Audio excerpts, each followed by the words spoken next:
Murid-murid pada gaduh dengan kekalahan geng Kiso. Kini tersisa Kiso seorang, bos para preman yang menyerang Ijin. Ijin menatap dengan dingin. Kiso mulai menyerang dengan tendangan kaki kanannya, tapi serangannya diblokir Ijin. Kesal karena tendangannya gagal, ia mencoba menyerang dengan kaki kiri, tapi diblokir lagi oleh Ijin. Ijin menjepit kaki Kiso, lalu menariknya dan meninju wajahnya. Kiso pun jatuh. Kini darah mengucur dari hidungnya. Kiso ketakutan melihat Ijin yang menatap dirinya seolah-olah Kiso hanyalah pengganggu. Lalu wajah Kiso pun ditendang, membuatnya tumbang tak sadarkan diri. Semua orang yang menyaksikan kejadian tersebut dibuat sangat terkejut. Heijin tidak bisa mempercayai fakta bahwa kakaknya Kiso, orang yang ditakuti satu sekolah, telah dikalahkan bersama komplotannya oleh satu orang anak baru. Ijin menghampiri Heijin. Heijin menduga kalau Ijin akan memukulnya. Juga melihat tangan Ijin yang mengepal, membuat Heijin takut. Tapi pergerakan Ijin dihentikan oleh Dayun. Tapi kan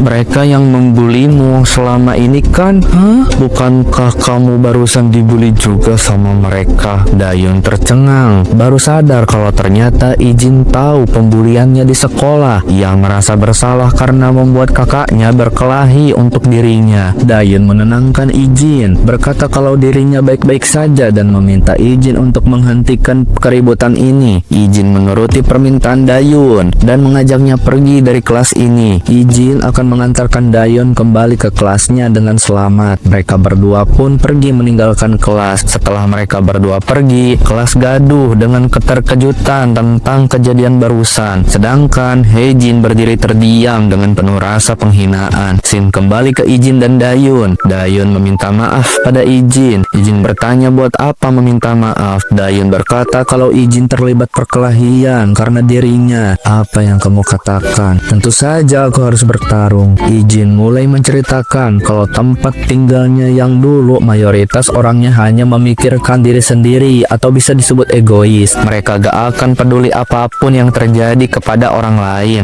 jika itu tidak melibatkan diri mereka. Tapi orang-orang itu akan berbeda ketika keluarga mereka terlibat. Tapi bukankah kamu bilang kalau kamu hanya samar-samar mengingat kakek dan aku? Iya sih, kamu benar. Tapi kita adalah keluarga kan? Dayun yang mendengar itu terdiam di tengah jalan. Ia baru sadar saat orang-orang memperhatikan mereka berdua. Dayun meminta izin untuk kembali ke kelasnya karena mereka sudah sampai tujuan, yaitu kelasnya Dayun. Dayun pamit kepada Ijin dan langsung masuk ke kelas. Ijin tersenyum lega melihat adiknya kini sudah membaik. Ijin kembali ke kelasnya. Saat ia datang, semua orang menjadikan Ijin sebagai pusat perhatian. Anjay, lu gege banget Jir, pas di luar negeri diajarin apaan? Iya, lu kayak ngelawan pemula WK. Ijin duduk di kursinya sambil menghela napas. Yongchan berkata kalau Ijin terlihat keren. Ijin cuma bisa senyum mendengar itu. Di sisi lain, Kiso dan gengnya berkumpul bersama. Kiso menggebrak meja, kesal mengingat Ijin yang terasa dari aura dan cara bertarungnya yang berbeda. Heijin mengomel melihat tingkah geng kakaknya yang sekarang setelah dikalahkan satu orang. Kiso kesal dengan Heijin yang terus ngebacot dan menyuruhnya buat lawan sendiri. Apa? Kamu dikalahkan oleh satu orang dan sekarang kamu nyalahin aku? Mendengar itu, kemarahan Kiso hampir meledak. Melihat kakaknya yang seperti itu, ia pergi meninggalkan ruangan mereka, diikuti oleh temannya dan pergi menuju kelas. Pintu dibuka dengan keras, mengalihkan perhatian semua orang. Rupanya itu Heijin yang memasuki kelas. Heijin berkata secara terang-terangan kalau ia cemburu kepada Dayun karena dengan adanya Ijin di sisinya, ia bisa mengadu kapan saja jika sesuatu terjadi padanya. Tidak ada respon apapun dari Dayun. Heijin kesal dikacangin Dayun, tapi mengingat kejadian tadi, ia harus menahan kekesalannya dan akan mencari cara untuk membulinya kembali. Hari pun petang, anak-anak sekolah berpulangan dari kelasnya. Dayun yang berjalan masih mengingat tentang kejadian dan perkataan kakaknya tadi. Ia takut sekaligus penasaran apakah pembulian yang ia alami selama ini tidak akan pernah terjadi lagi. Ijin memanggil Dayun. Dayun kaget baru tersadar dari lamunannya. Ia meminta maaf pada Ijin karena sudah membuatnya menunggu. Ijin bilang gak masalah, ia menunggu Dayun karena gak pandai mengingat jalan pulang, makanya dia mau pulang bareng. Dayun bilang bilang nanti dia mau mampir ke toko dalam perjalanan pulang karena dia mau belanja buat ntar makan malam. Saat mereka mulai berjalan pergi, ada orang yang memerhatikan mereka. Itu Hejin bersama temannya. Hejin tersenyum licik seperti sudah merencanakan sesuatu pada Dayun. Di toko atau kita sebut saja Indomart, Dayun lagi bingung bahan masak apa yang harus dia beli. Si Ijin yang berdiri nemenin adeknya jadi bahan gosip cewek-cewek. Dayun yang memperhatikan sekitarnya jadi mengingat kalau di sekolah Ijin juga lumayan populer. Dayun pun bertanya apakah Ijin punya pacar sebelum ia pindah ke Korea. Hah? Pacar? Maksudku, apakah kamu pernah mengencani perempuan? Ijin bilang dia nggak pernah punya. Dayun bertanya kenapa, padahal Ijin kan sangat populer. Ijin berkata karena dia sibuk. Dayun merasa bersalah menanyakan hal tersebut karena ia berpikir Ijin itu sibuk menyesuaikan diri di negara asing.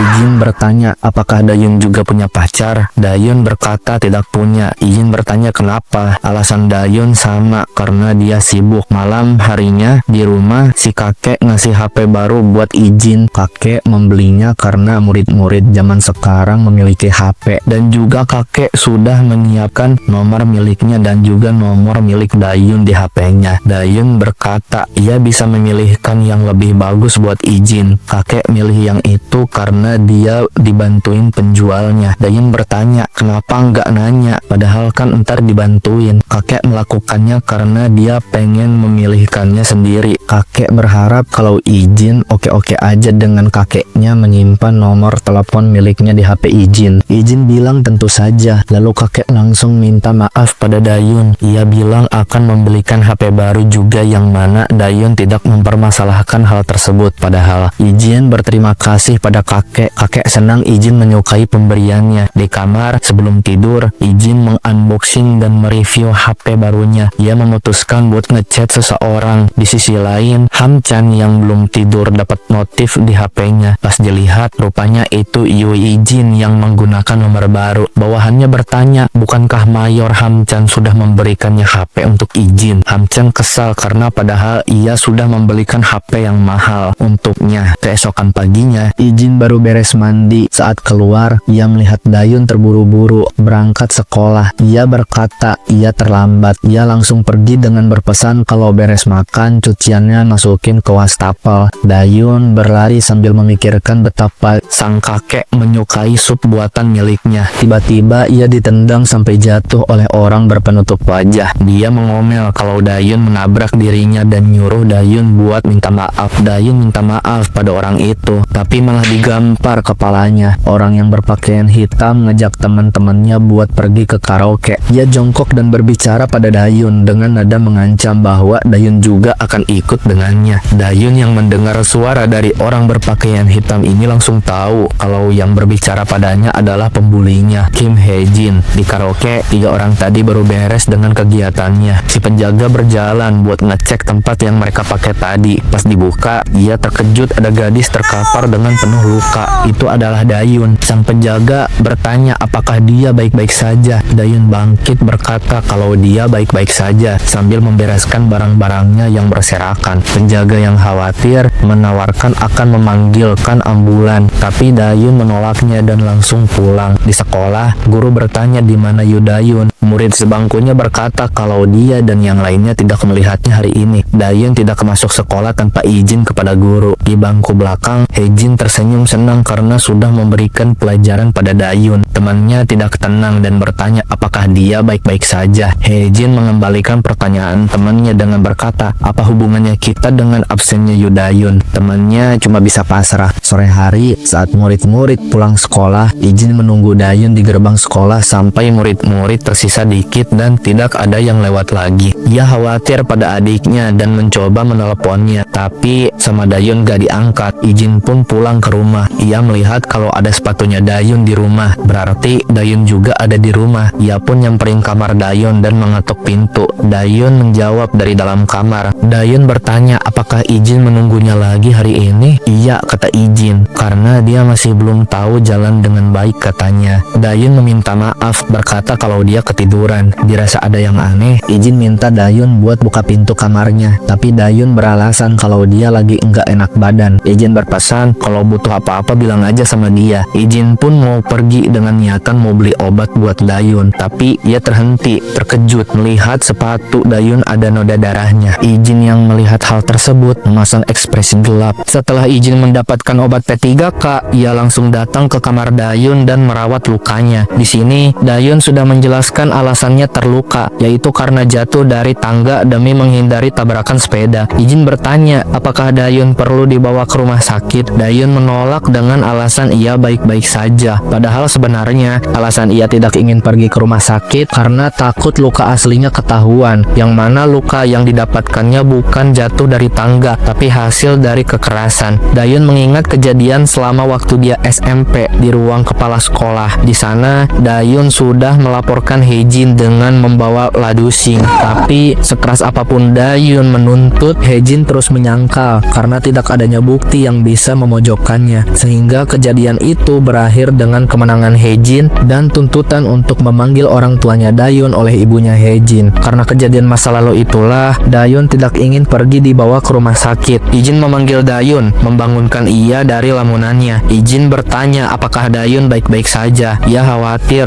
dengan kondisi Dayun, tapi untungnya tidak terlalu parah sampai tulang retak segala. Jadinya kondisi Dayun akan membaik dalam beberapa hari. Dayun khawatir jika kakek mengetahui kondisinya, mengingat kakek punya penyakit jantung. Ijin yang baru tahu hal itu dari Dayun akan membicarakannya baik-baik dengan kakek. Ia pun beranjak pergi dari kamar Dayun. Sebelum Ijin pergi, Dayun memanggil dia dan mengucapkan terima kasih. Ijin hanya tersenyum dan meninggalkan kamar Dayun. Tapi di depan pintu kamar Dayun, Ijin akan melakukan pembalasan pada mereka yang sudah menyakiti adiknya. Di suatu tempat karaoke yang menjadi tempat markas komplotannya geng Kiso, mereka sedang membicarakan perihal kejadian kemarin tentang kekalahan mereka akibat terbantai oleh Ijin. Temannya bertanya, apakah Kiso akan membiarkan hal itu begitu saja? Temannya yang lain juga setuju, dan ada yang mengusulkan untuk mengeroyoknya. Dipikir-pikir, karena tidak bisa membiarkan kejadian kemarin, ia pun setuju untuk melakukan pembalasan besok bersama semua antek-anteknya. Lalu tiba-tiba panggilan telepon masuk dari adiknya. Kiso mengangkatnya, bertanya ada apa, dan menyuruhnya untuk langsung to the point. Hejin memberi laporan kalau dia sudah menghajar Dayun hari ini sebagai peringatan agar tidak seenaknya setelah kejadian kemarin. Mendengar itu, Kiso hanya bisa tertawa dan mengakui kegelauan adeknya. Di sisi lain, pintu karaoke terbuka. Seseorang memasuki markas gengnya Kiso. Saat mereka lihat, rupanya itu Ijin yang datang dengan wajah tanpa ekspresi yang menyimpan kemarahan sedang menghampiri meja mereka, membuat mereka siaga. Kiso yang baru saja mau membicarakan balas dendam kepada Ijin, belum selesai perkataannya, salah seorang teman Kiso dihantam sampai tumbang. Disusul botak dan Ijin meninju wajahnya. Teman-temannya yang lain mulai semakin marah dan Kiso memerintahkan mereka untuk menyerang Ijin secara bersamaan. Belah dua nyerang, tapi ditajong Ijin dan tumbang.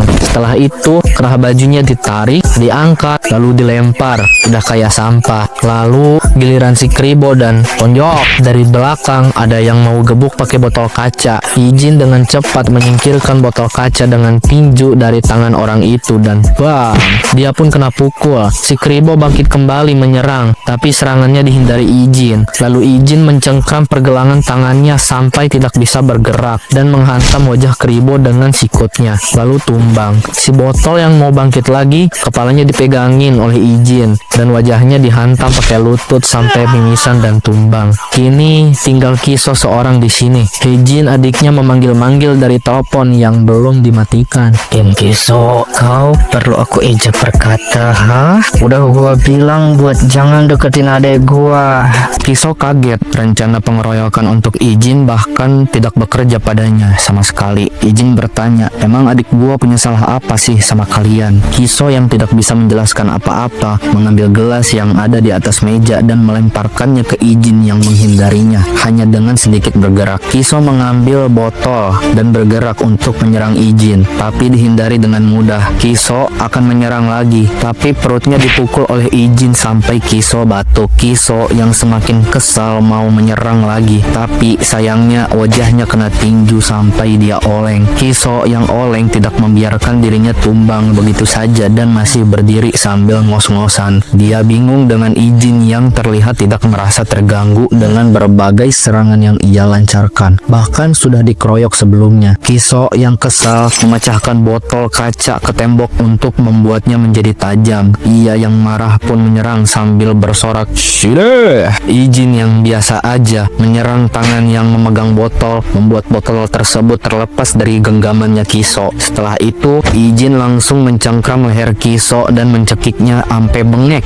dan mendorongnya hingga jatuh. Kini Ijin menggunakan tangan hastanya untuk menekan Kiso di lehernya. Sudah sulit bergerak, dibuat bengek pula. Ijin bertanya apa yang harus ia lakukan pada Kim Kiso. Padahal mah hajar terus aja sampai wafat. Ijin mengatakan kalau ini adalah peringatan terakhir. Jika Ijin mendengar lagi rumor tentang adiknya dibully, maka Ijin akan mencarinya. Dan jika adiknya Kiso yang membuli Dayun, maka Ijin akan mengejar Kiso. Ijin menekan leher Kiso, membuat ia sampai tidak bisa bernapas. Lalu berkata, lain kali tidak akan berakhir seperti ini. Ijin melepaskan diri dari Kiso. Kiso yang baru bisa menghirup udara terbatuk-batuk kesakitan. Dan Ijin pun meninggalkan Kiso beserta komplotan dan markasnya. Sambil diliatin sama orang-orang di bar, di luar ada dua gadis yang sedang terburu-buru. Itu Hejin beserta temannya yang pergi menuju markasnya Kiso, yang membuatnya khawatir karena teleponnya dimatikan tiba-tiba. Mereka berhenti sejenak sebab seperti ada yang akan keluar dari pintu lorong bar. Rupanya yang keluar adalah Ijin, membuat Hejin beserta temannya kaget. Ia takut kalau Ijin mengetahui luka yang menimpa Dayon itu disebabkan olehnya. Tapi ia meyakinkan dirinya tidak ketahuan karena tidak ada bukti. Hejin mundur ketakutan, menyuruh Ijin untuk jangan mendekat. Padahal Ijin cuma diam ngeliatin doang. Hejin yang ketakutan masih mundur perlahan tanpa memerhatikan sekitar, sehingga ia tersandung ke belakang dan jatuh. Tangan kiri yang menahan momentum jatuhnya kesakitan. Tiba-tiba ponsel Ijin bergetar.